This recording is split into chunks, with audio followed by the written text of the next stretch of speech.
राज्य के कोने कोने से सभी वेद पुरोहित साधु और जादूगर को राजमहल में बुलाया जाता है।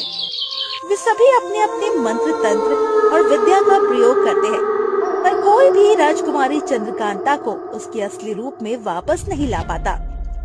तभी सभी वेद पुरोहित और तांत्रिक एक स्वर में अपनी असमर्थता प्रकट करते हैं। महाराज, ये राजकुमारी चंद्रकांता का जादू हमसे नहीं टूट पाएगा, क्षमा कीजिएगा। हम जितने भी साधुगण हैं, सबने पूरा प्रयास किया और मैंने भी अपनी पूरी तंत्र विद्या आजमा ली, पर महाराज ये जादू अटूट सा लग रहा है, ये हमसे नहीं टूट पा रहा। ये बहुत ही पहुंचा हुआ जादू है, जिसे तोड़ने के लिए कोई अत्यंत बुद्धिमान व्यक्ति चाहिए होगा। सभी पुरोहित भी यही बात दोहराते हैं, जिसे सुनकर राजा वहीं टूटकर बैठ जाते हैं। ये क्या बातें कर रहे हैं आप लोग? अगर आप जैसे बड़े बड़े विद्वान भी ये नहीं कर पा रहे हैं, तो फिर कौन करेगा मेरी बेटी को पूरी तरह से ठीक? ऐसे तो हमारी बेटी पूरी तरह से टूट जाएगी। ये बात दूर खड़ी चंद्रकांता सुन लेती है और रोते हुए अपनी कक्ष की ओर चली जाती है। महारानी रीना उसके पीछे पीछे दौड़ती है। चंद्रकांता बेटी रुको, कुछ न कुछ रास्ता जरूर निकलेगा। लेकिन चंद्रकांता अपने कक्ष में जाकर दरवाजा बंद कर लेती है। महारानी रोती हुई महाराज के पास आती है। क्या हुआ रानी, हमारी बेटी ठीक तो है ना? वो पूरी तरह टूट चुकी है महाराज। अगर वो ठीक नहीं हुई तो वो आत्महत्या न कर ले कहीं, बस मुझे ये डर है। हाँ, मंत्री जी, आज ही पूरे राज्य में ऐलान करवा दीजिए कि कोई भी बुद्धि के बल पर मेरी बेटी को उसके असली रूप में लौटा देगा, उसे हम राजकुमार सूरज से विवाह का अधिकार देंगे और उसे राजमहल में भी वो सम्मान और अधिकार दिए जाएंगे जो एक राज परिवार के सदस्य को मिलता है, क्योंकि हमारे पास अब और कोई रास्ता नहीं बचा। ठीक है महाराज, जैसा आपका आदेश, मैं आज ही जाकर घोषणा करवा देता हूँ। वहीं दूसरी ओर गांव में दो बहनें रहती थी, बेला और विशाखा। दोनों सगी बहनें थी, पर दोनों का स्वभाव बिल्कुल अलग था।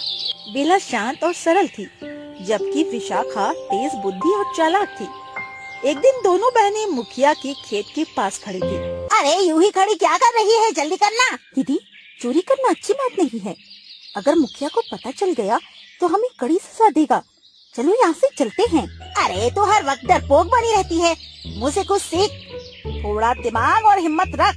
देख, मुखिया यहाँ नहीं है, हमें जल्दी से ये सब्जियाँ तोड़कर बाजारों में बेचने होंगे, पैसे मिल जाएंगे, समझी? जल्दी जल्दी तोड़ चल। विशाखा गोभी तोड़ने लगती है और बेला भी मजबूरी में उसके साथ मिलकर तोड़ लेती है। दोनों गोभी लेकर बाजार पहुंच जाती है। तभी मुखिया उन्हें देख लेता है। अरे अरे अरे अरे, ये गोभी ये कहाँ से ले आई तुम दोनों? अरे भाई, पूरे गांव में ये गोभी तो सिर्फ मेरे खेत में होती है, तुम दोनों के पास तो कोई खेत भी नहीं है। सच सच बताओ, कहाँ से लेकर आई हो ये गोभी?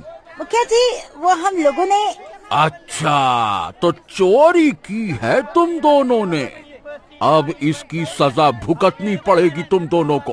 नहीं मुखिया जी, चोरी मैंने नहीं की, ये बेला ने की है। मैंने तो इसे मना किया था, लेकिन ये जिद पर अड़ गई। छोटी बहन है, इसीलिए मुझे इसका साथ देना पड़ा। बेला, मैंने कभी सोचा भी नहीं था कि तुम ऐसा करोगी। दीदी, आप झूठ क्यों बोल रही हो? चोरी तो आपने की थी, आपने ही कहा था, इसीलिए मैंने भी गोभी तोड़ी। मुखिया जी, भले ही गलती मेरी बहन से हुई हो, लेकिन है तो मेरी छोटी बहन। मैं आपसे माफी मांगती हूँ, आइंदा वो ऐसा कभी नहीं करेगी। एक मौका दे दीजिए, मैं आपके पैर पड़ती हूँ। और किसी को मत बताइएगा, आप जो कहेंगे मैं बड़ी बहन होने के नाते सारे काम करने के लिए तैयार हूँ। ठीक है विशाखा, तुम्हारे कहने पर मैं तुम्हारी बहन को छोड़ रहा हूँ, वरना अभी इसे महाराज के पास ले जाकर सजा दिलवाता। हाँ, नहीं तो। मुखिया गुस्से में वहाँ से चला जाता है। दीदी, आपने ऐसा क्यों किया? चोरी आपने की और इल्जाम मेरे ऊपर लगा दिया। चुप रह, मैंने दिमाग लगाया। देख, हमारी सब्जी भी आ गई और सजा भी नहीं मिली। अब चल घर।